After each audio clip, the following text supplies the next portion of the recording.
Mr. Speaker. Mr. Speaker. Thank you very much, Mr. President. Mr. Speaker. Thanks, Mr. Speaker. Who pays?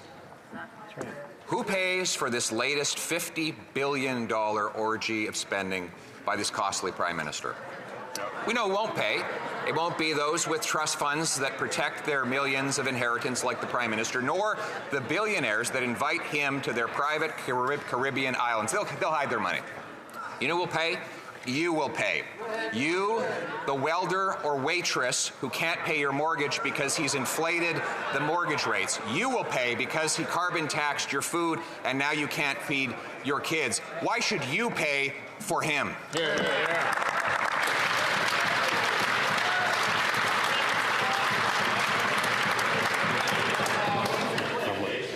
My comment still applies.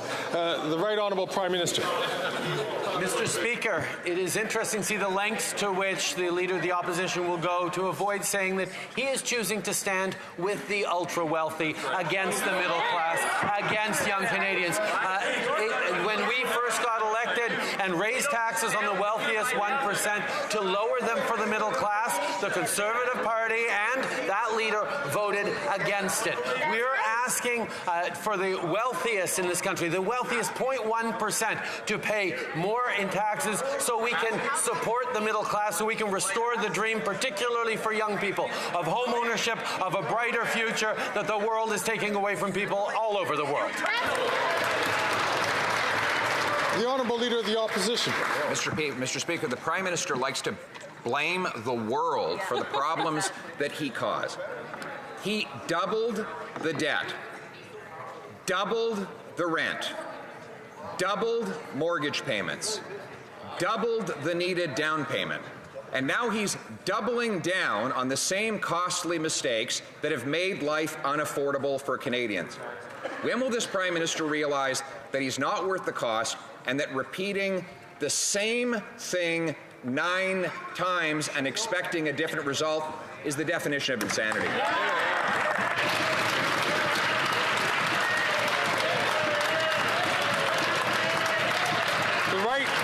The Right Honourable Prime Minister. Speaker, what the Leader of the Opposition is saying is that he stands with the ultra-wealthy 0.1% in this country, and everyone else is on their own, because that's what he would do as he slashes programs, as he slashes investments, as he doesn't build the homes necessary, as he doesn't have a plan to fight climate change and create good jobs, as he has stood against affordability measures, as he stands against seniors getting dental care, Mr. Speaker. He is choosing to stand with the ultra-wealthy while we are investing in Canadians and building a stronger future that is fair for everyone.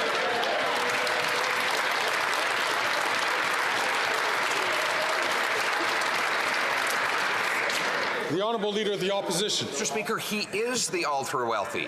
He hid his family fortune in a tax-sheltered trust fund so he wouldn't have to pay the same tax as everyone else. He vacations with the ultra-wealthy on their private islands in tax-preferred locations where they can hide their money and avoid paying their fair share here in Canada. And now he's paying off the ultra-wealthy by spending $54 billion on debt interest, more than on health care. Why give more money to the ultra-wealthy bankers and bondholders instead of the nurses and doctors? The Right Honourable Prime Minister. Speaker, this is a budget that invests in fairness for every generation by asking the ultra-wealthy to pay a little more. And, Mr. Speaker, the Conservative Party is choosing to stand with the status quo, stand with the ultra-wealthy, instead of saying, yes, we need to invest in young people. We need to build more houses. We need to support seniors with dental care. We need to create more spaces in childcare. We need to deliver hundreds of dollars a month tax-free in a disability benefit. These are the things we will be doing. Those are the things that they stand against. Position. Mr. Speaker, the Prime Minister has got to stop getting his facts from his incompetent housing minister's Twitter account. Yes. This is the same guy who, as immigration minister, lost track of 1 million people. When I was housing minister, we built 92,782 new apartment units with an average rent of $973. How many apartments will the Prime Minister build at the price of $972 a month this year? The Right Honourable Prime Minister. Mr. Speaker, our housing plan is the most ambitious and comprehensive in Canada's history and will unlock close to 4 million homes by 2031. This happens because we're working with municipalities, we're working with provinces to increase the levels of ambition.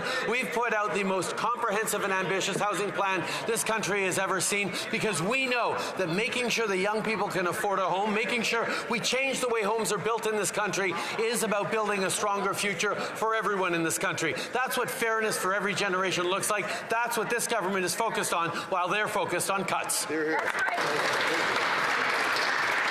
Honourable Leader of the Opposition. Well, we will cut the rent. When I was Minister of Housing, we paid half as much for rent in Canada that we pay today. And on that question of his ambitious housing plan, I decided to read all about it in their 2015 platform. They said, "We will make it easier for Canadians to find an affordable place to call home." That was 9 years ago. Wow. They doubled the cost since that promise was made, and then they repeated the promise yesterday. Why do we expect the same promise with the same programs and the same Prime Minister to be kept this time? The Right Honourable Prime Minister. I was in Vancouver a few weeks ago to speak with young people about the fact that we're supporting renters with greater protections and making sure that the money they spend every month on rent actually gets counted in their credit score so they can help get a mortgage on into the future. Our housing plan will unlock 3.87 million new homes by cutting red tape, by reforming zoning, by lowering costs of home building, by using public lands and vacant government offices for housing. We're making it easier to save up for a tax-free for a down payment. We're helping end chronic homelessness and make homes more affordable. We're going to continue doing the work. The Honourable Leader of the Opposition. Oh, he's going to turn public buildings and land into housing. I wonder where we got that idea. Well, actually, it was, let me quote, "We will conduct an inventory of all federal lands and buildings that could be repurposed and make some of these lands available at low cost for affordable housing." That is from his 2015 budget. Oh. And now, 9 years later, he can only point to 13 homes on those public lands. And yesterday, he promised a rapid review of all the federal land portfolios. Rapid review. How rapid? Another 9 years? The Right Honourable Prime Minister. Mr. Speaker, we made a choice. We made a choice to invest in Canadians, and that started when we took office because the previous government had not invested in Canadians, continued to choose cuts to services, continued to choose austerity over the kinds of investments that a confident country should be making in its citizens. And that's where we have stepped up, and that's where we are stepping up right now to make sure that young people have the opportunities to build a strong future themselves by asking the wealthiest 0.1% to pay more in taxes. Unfortunately, the Leader of the Opposition continues to stand with the ultra-wealthy while we stand with... The Honourable Leader of the Opposition. Named immigration for housing costs and the immigration minister who caused it all. Then he made that minister responsible for housing. Since that time, that minister has a $4 billion housing accelerator that he admits will not build any homes, no specific homes. And in fact, since it began, housing starts have gone down this year, and his housing agency says they'll go down next year and the year after that.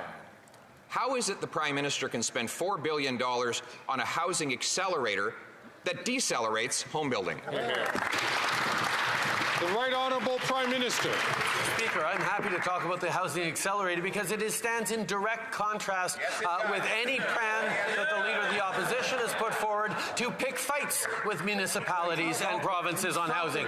We're actually stepping up with investments that are allowing for more densification, for 4 units as of right, to make sure there's better use of public lands, including by municipalities and provinces, by making sure we're changing the math around building affordable homes to unlock millions of homes over the coming years. This is the work that we're doing right across the country with people who are ambitious about solving the housing crisis. If the Leader of the Opposition doesn't want to help solve it, he needs to keep getting out of the way. The Honourable Leader of the Opposition. Well, it was solved when rent was $973 a month, Mr. Speaker, until he came along. But more proof that he is not worth the cost after 9 years. He's blaming the whole world. If the world is to blame for the housing problems in Canada, then why is it that housing here is 50 to 75% more expensive than in the United States? Why is it that housing costs have risen faster than in any other G7 country relative to incomes? Why is it that we have the fewest homes per capita despite having the most land and the most lumber? Why? Is it him? The Right Honourable Prime Minister. Mr. Speaker, the member opposite well knows that Canada's population is growing faster than our fellow countries around the world, and that is a good thing. It is a good thing that we continue to draw in people to be successful in this country. It is also extremely important that we recognize that even as the world is faced with challenges around inflation, disrupted supply chains, getting over the pandemic, conflicts and shifting geopolitics, Canada is actually on solider footing fiscally than any of our other G7 partners, with a lower debt to GDP ratio, a lower deficit, and a continued focus on creating the jobs and the future that Canadians need. The opposition. Says that this is all about fairness. Well, we'll take him at his word and read the story of Emily, who told the Toronto Star that she could afford a home in 2015 with a mortgage $2,000. But after this Prime Minister's inflationary deficits ballooned mortgage rates, she lost her home, and now she rents a small apartment for $4,000 a month. So small, she says she can smell her own neighbors. Has the Prime Minister been fair to Emily? The Right Honourable Prime Minister. Mr. Speaker, our economy can't succeed unless young people are successful, and that's why the focus in this budget is on fairness for every generation, which is why we are asking the wealthiest 0.1% to pay more in taxes to be able to support families like Emily's and others across the country that have lost the dream of home ownership because of the way the global economy is going, because of pressures that they're living. This is why we're continuing to step up, but what we don't see is why the Conservative leader continues to stand with the ultra-wealthy, continues to block attempts to invest in dental care for low-income people. The Honourable Leader of the Opposition. Mr. Speaker, that was exactly the promise he made 9 years ago. He said that Emily wouldn't have to pay any more, that some rich guy would pay. But since then, his trust fund hasn't paid any more taxes. The billionaires that host him on private islands, they don't pay any more taxes. They hide their money abroad. But Emily is paying. She's paying $4,000 a month for an apartment that is so small, she says she smells her neighbors. Is the Prime Minister treating Emily fairly? The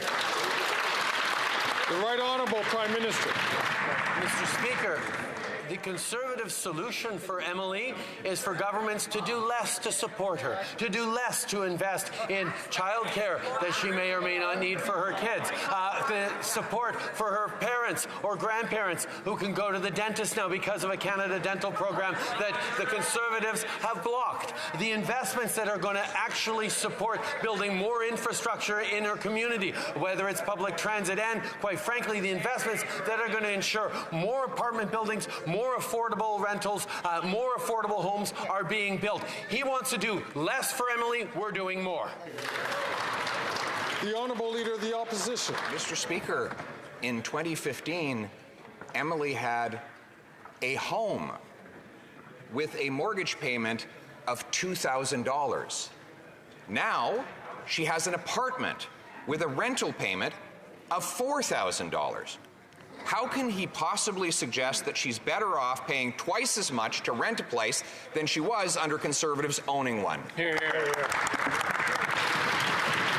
The Right Honourable Prime Minister. Speaker, how can the leader of the Conservative Party actually believe that doing less to invest in Emily's future is of help to her? He is standing here continuing to push for austerity and cuts to programs and cuts to the kinds of supports that, yes, Canadians need more than ever before because the world is a much more challenging place. That is why we're continuing to step up. That's why we're asking the wealthiest 0.1% to pay a little more, something that he is standing against, that he will be voting against because he's still in the pockets of the ultra-wealthy instead of focusing on Canadians who need it. And after 9 years and much spent, not a single meal served.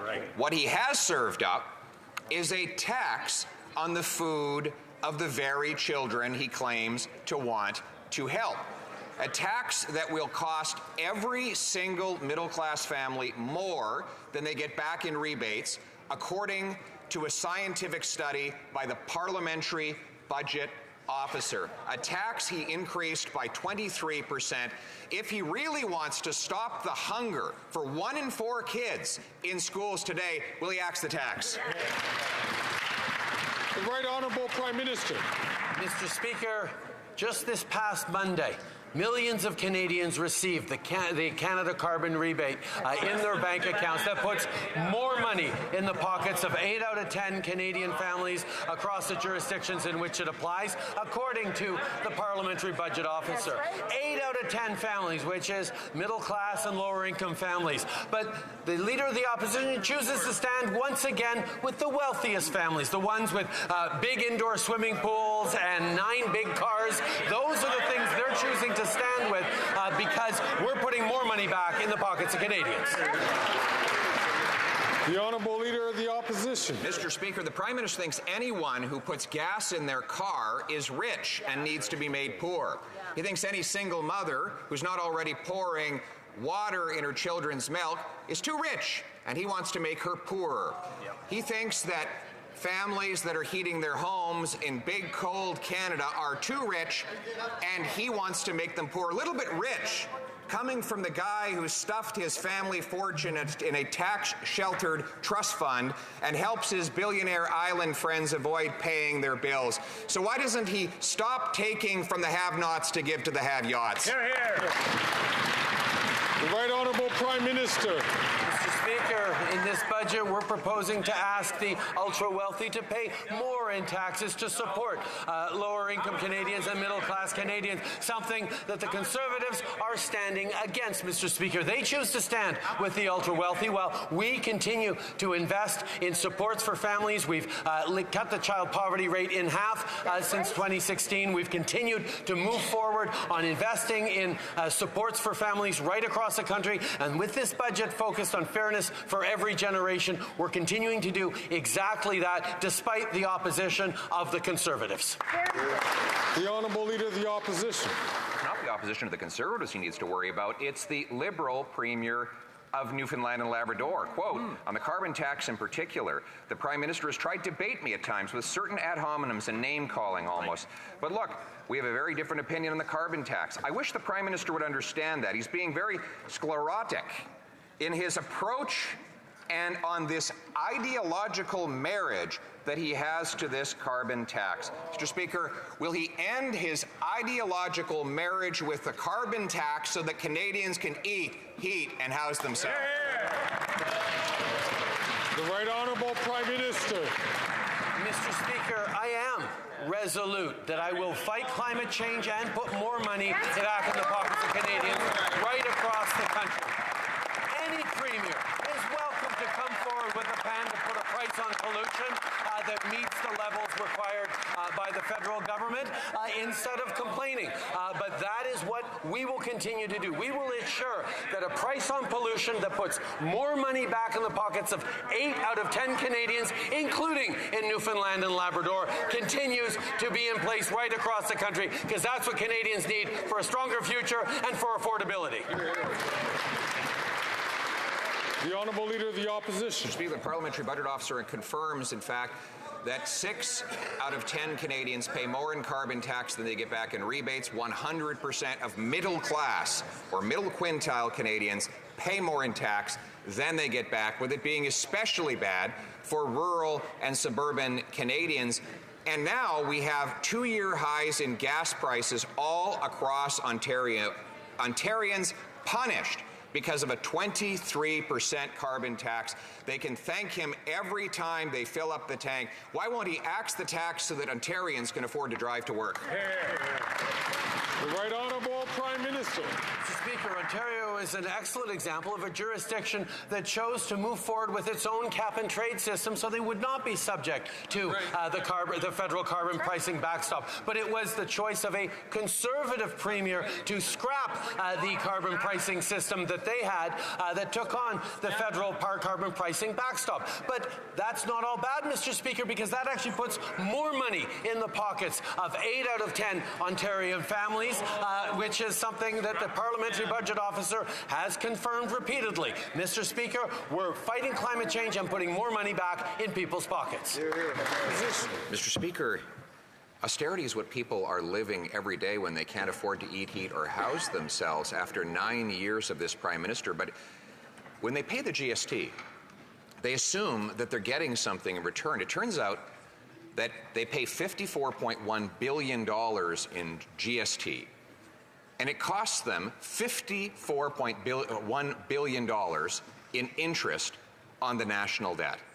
Does the Prime Minister realize that not 1 penny from the money Canadians pay in GST goes to valuable services? It all goes to pay wealthy bankers. The Right Honourable Prime Minister. Once again, in the face of the challenges Canadians are struggling with every single day, the solution by the Conservatives is for government to do less, to invest less in supporting Canadians, less for seniors and dental care, yes, less for child care spaces, less to invest in medical supports and in health care, less to invest in building more homes. The solution proposed by the Conservatives is for government to do less for Canadians. We are continuing to invest in people responsibly with the best, lowest debt to GDP in the G7. We will continue.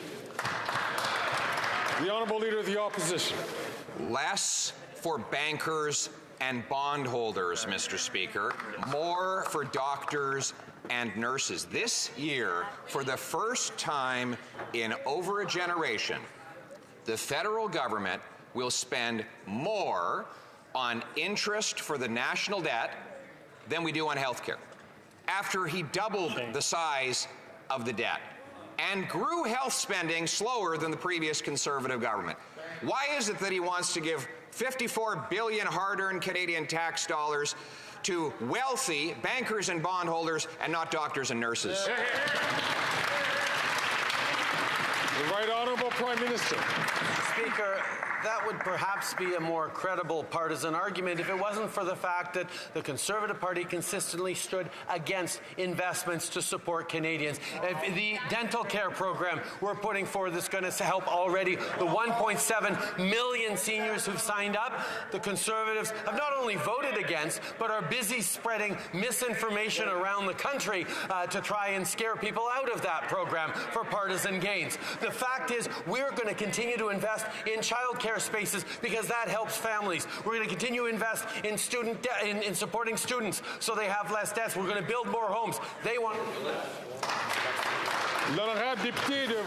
Mr. Speaker, David Dodge, proud Liberal and former Liberal appointee as governor of the central bank, said that this would be the worst budget in over 40 years. It turned out he was right.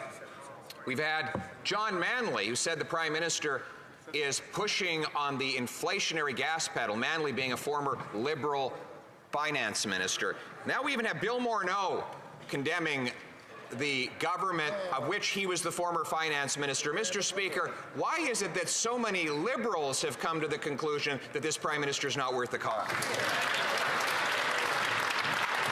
The Right Honourable Prime Minister.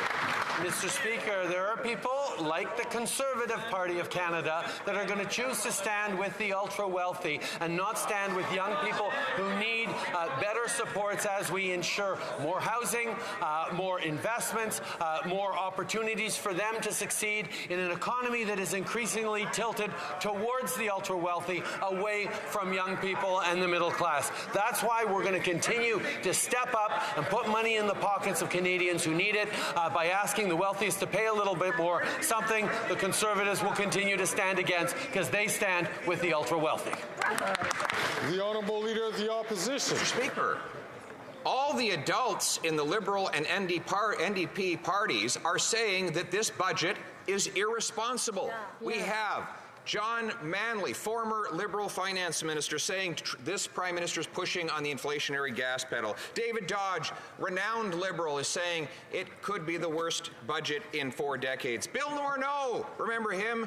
And before he became Bill No More, he said that this is a troubling budget, and even Tom Mulcair says that there's too much going to debt interest. Isn't this like the NDP Liberal marriage? The parents went away and the rambunctious, restless kids went and trashed the place?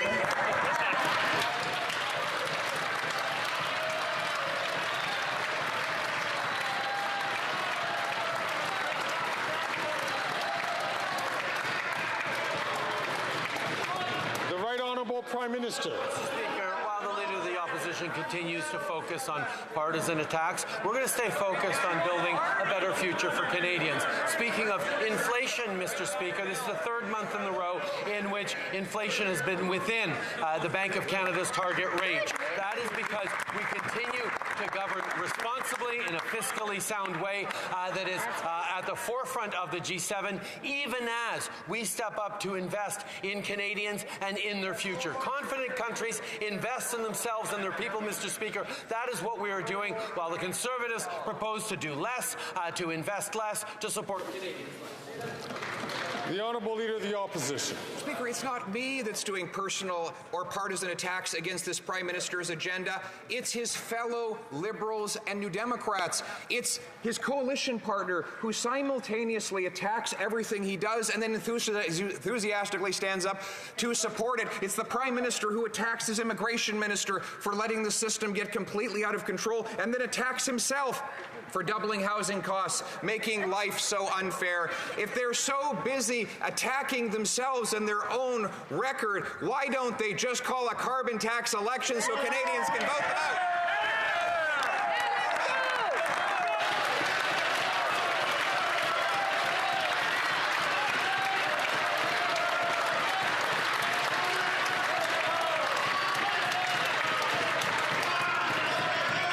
The Right Honourable Prime Minister. Speaker. Excuse me. The Right Honourable Prime Minister. Mr. Speaker, this government is making the choice to invest in a fairer future for all Canadians, for every generation. That is the choice we're making. Now, the Conservatives are continuing to choose to stand with the wealthiest in this country, choose to do less to invest in childcare, less to invest in solving the housing crisis, less to support young people across the country who need to feel the opportunities they can build in the future again. We will continue to be there to put money in the pockets of Canadians, to put homes in their communities, to build a stronger future for them and their families, while the Conservatives continue to promote cuts and austerity. That's right.